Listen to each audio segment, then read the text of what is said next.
the pleasure to present to you Dr. Martin Luther King, Jr.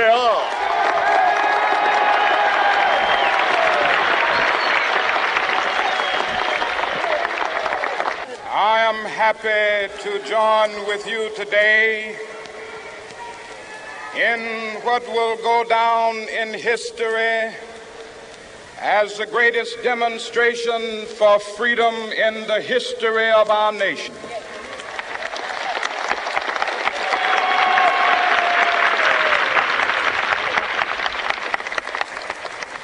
Five score years ago,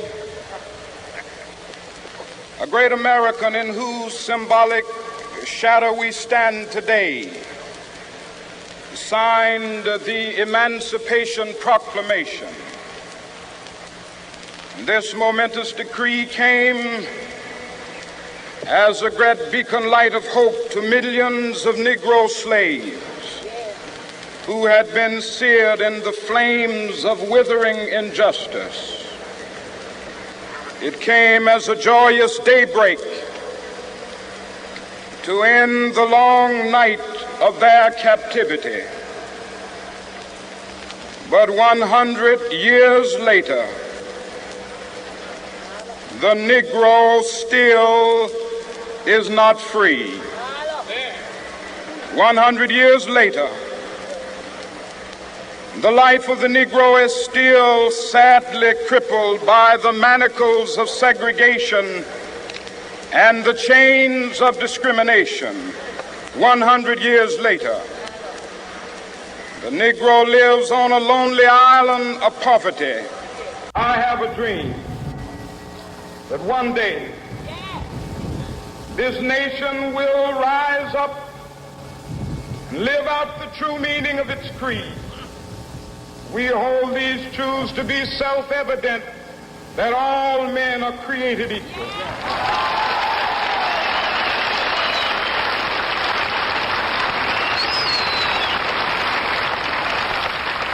I have a dream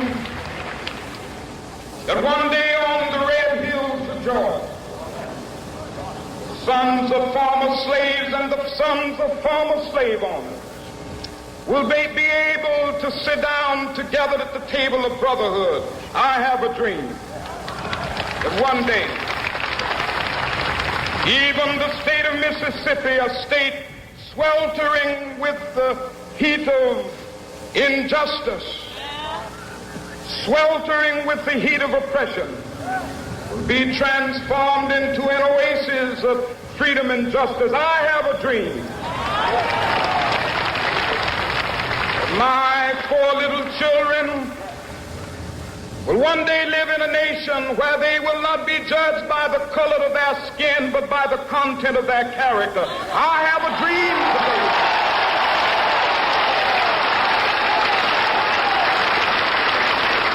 I have a dream that one day, down in Alabama, with its vicious racists, with its governor having his lips dripping with the words of interposition and nullification.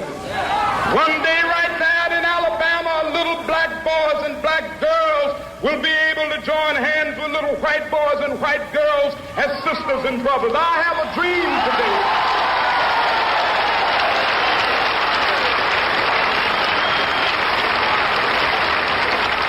I have a dream that one day every valley shall be exalted, and every hill and mountain shall be made low. The rough places will be made plain, and the crooked places will be made straight, and the glory of the Lord shall be revealed, and all flesh shall see it together. This is our hope. This is the faith that I go back to the South with. With this faith, we will be able to hew out of the mountain of despair a stone of hope.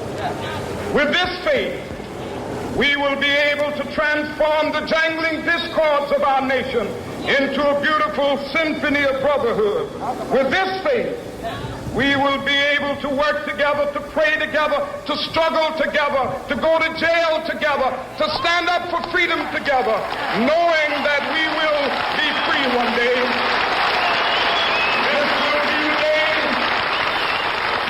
This will be the day when all of God children will be able to sing with new meaning, my country, 'tis of thee. Sweet land of liberty, of thee I sing. Land where my fathers died, land of the pilgrim's pride. From every mountainside, let freedom ring. And if America is to be a great nation, this must become true. And so let freedom ring. From the prodigious hilltops of New Hampshire, let freedom ring. From the mighty mountains of New York, let freedom ring. From the heightening Alleghenies of Pennsylvania, let freedom ring. From the snow-capped Rockies of Colorado, let freedom ring. From the curvaceous slopes of California. But not only that, let freedom ring from Stone Mountain of Georgia. Let freedom ring from Lookout Mountain of Tennessee. Let freedom ring from every hill and molehill of Mississippi, from every mountainside. Let freedom ring, and when it happens,